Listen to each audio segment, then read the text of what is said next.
እርስዎ ስልጣን ላይ ሲቀመጡ የገቡት የሰላምና የብልጽግና ቃል ኪዳን ነበር። በተግባር ግን ያየነው ተገላቢጦሽ ነው።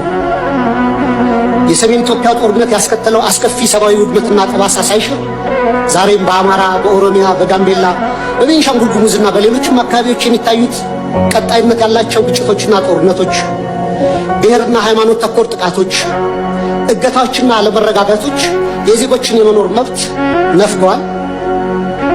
በቅርቡም ከትግራይና ከኤርትራ ኃይሎች ጋር የሌላ ጦርነት ስጋት አሳሳቢ ደረጃ ላይ ደርሷል። በፖለቲካው መስክም የፖለቲካ ምህዳሩ መጥበብ፣ የሀገራዊ ተቃርኖች መስፋት ወይም ፖለቲካል ፖላራይዜሽን፣ የነጻ ሲቪል ማህበራት መቆስመን፣ በጋዜጠኞችና በሚዲያዎች ላይ እገዳዎችና እክሎች ዜጎች አማራጭ ድምፅ እንዳሰሙ አፍነዋቸዋል። በርካታ የፖለቲካ እስረኞችም ህገ መንግስታዊ የፍትህ ዋስትና ተነፍጎ ይገኛሉ። ይህ አጠቃላይ የሰላም የጸጥታና የፖለቲካ ውድቀት የፓርቲው የተሳሳተ ፖለቲካዊ ፍልስፍናና ብሔራዊ አንድነትን በተግባር ማምጣት ያቃተው የመደመር ትረካ መዋቅራዊ ስብራት ውጤት ነው። ሁለት ስልታዊና መዋቅራዊ ስህተቶች። መንግስት የችግሮቹን ስራ መሰረት ትቶ ምልክቶቹን ብቻ የመቀጥቀጥና በቁጥር ጨዋታ ህዝብን የማደናገር አካሄድ እየተከተለ ነው። በተላከልን የመንግስት አፈጻጸም ሪፖርት ላይ የሀገሪቱ ኢኮኖሚ በ2018 በጀት ዓመት 10.2 እንደሚያድግ፣ የግብር ገቢ 1.5 ትሪሊዮን ብር መድረሱን፣ የሸቀጦች የውጭ ንግድ 11 ቢሊዮን ዶላር ማስገኘቱንና የውጭ ሐዋላ ፍሰት 7.7 ቢሊዮን ዶላር መድረሱ ተገልጿል።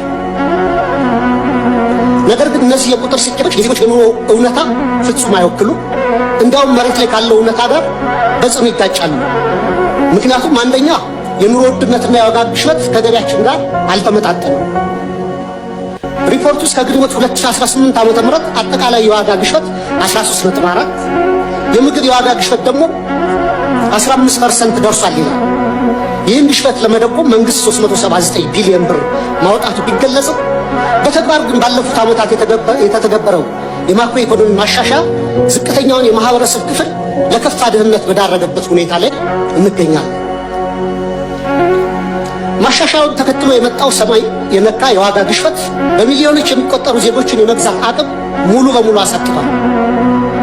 ይህንንም ተከትሎ ቋሚ ደሞዝ የሚከፈላቸው የመንግስትና የግል ድርጅቶች ሰራተኞች፣ ዝቅተኛ ገቢ ያላቸው የከተማ ነዋሪዎች፣ አነስተኛ ነጋዴዎች፣ አነስተኛ ይዞታ ያላቸው አርሶ አደሮችና አርብቶ አደሮች ወገኖቻችን በስውር ረሃብ ውስጥ ወድቀዋል። የቤት ኪራይ ከአብዛኛው ዜጎቻችን ወርሃዊ ገቢ በላይ ሆኗል። በአሁኑ ወቅት በሀገራችን መካከለኛ የሚባል የህብረተሰብ መደብ ጠፍቶ ጥቂት እጅግ የበለጸጉና አብዛኛው በድህነት የሚማቀቅ ሁለት መደቦች ሆነዋል። ሌላው የተደበቀ የሀገር ውስጥ ዕዳ መኖሩ በሪፖርቱ መረጃ መንግስት በበጀት ዓመቱ 1.13 ትሪሊዮን ብር ብድር መልቀቁንና 91% የሚሆነውም ለግሉ ዘርፍ የተሰጠ ነው ይላል። ክቡራን የብሔራዊ ባንክ ገዥና የፋይናንስ ሚኒስትርን በተደጋጋሚ ላለፉት ዓመታት መንግስት አንድም ሳንቲም የንግድ ብድር ኮመርሻል ሎን አልተበደረም እያሉ ይናገራሉ። ይህ የውጭ ንግድ ብድር ብቻ ነጥሎ በማየት እውነታውን የማደብዘዝ አካሄድ ነው። መንግስቱ በግምጃ ቤት ሰነድ እና በሀገር ውስጥ የዕዳ ዋስትናዎች አማካኝነት ከሀገር ውስጥ ባንኮችና ተቋማት በቢሊዮኖች የሚቆጠር ብር እየተበደረ መሆኑንና ይህም የሀገር ውስጥ የዕዳ ሸክምን በከፍተኛ ደረጃ እንዳናረው እና የግሉን ዘርፍ ብድር እንዳጣበበው ለምን ተደበቀ? በየጊዜው በዚህ ፓርላማ የምናጸድቃቸው በቢሊዮኖች ዶላሮች የሚቆጠሩ የእርዳታ ብድሮች ኮንሴሽናል ሎንስ ለምን በሪፖርቱ አይካተቱም? የዕዳው ምንጭና አይነት መለወጡ ዕዳው መኖሩን ያስቀራሉ። ሪፖርቱ አሁንም ድረስ ከግል ዩሮ ቦንድ ባለቤቶች ጋር ያለው ድርድር ስላልተቋጨ ሀገሪቱ በከፍተኛ የዕዳ ቀውስ ውስጥ ያለች ወይም ዴት ዲስትረስ መሆኗን ይሸሽጋል። በእርግጥ ይህን ጥያቄ ካስገባሁት በኋላ አዲስ ዴቨሎፕመንት እንዳለ በሚዲያዎች ተገልጿል። ሌላው የትምህርትና የማህበራዊ ዘርፍ መውደቅ አለ። በሪፖርቱ ላይ 26 ሚሊዮን ተማሪዎች መመዝገባቸው በስፋት ቢወራም የ12ኛ ክፍል ማጠናቀቂያ ፈተና ከወሰዱ ተማሪዎች መካከል 50% እና ከዛ በላይ ማምጣት የቻሉት 8.7% ወይም 50 ሺህ ተማሪዎች ብቻ ናቸው። ይህም የመንግስቶትን የትምህርት ጥራት መዋቅራዊ ኪሳራ የሚያሳይ ነው።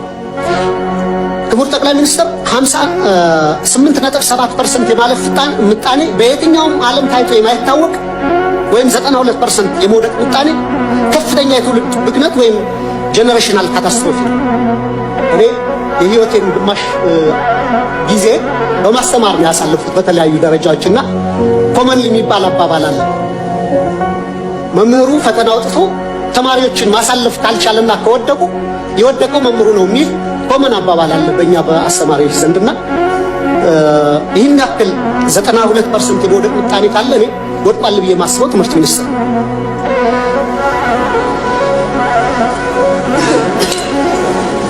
በዚህ ሁሉ ተስፋ አስቆራጭ ሂደት ውስጥ አልፈው ለሚመረቁ ወጣቶችም የሥራ ዕድል የለም።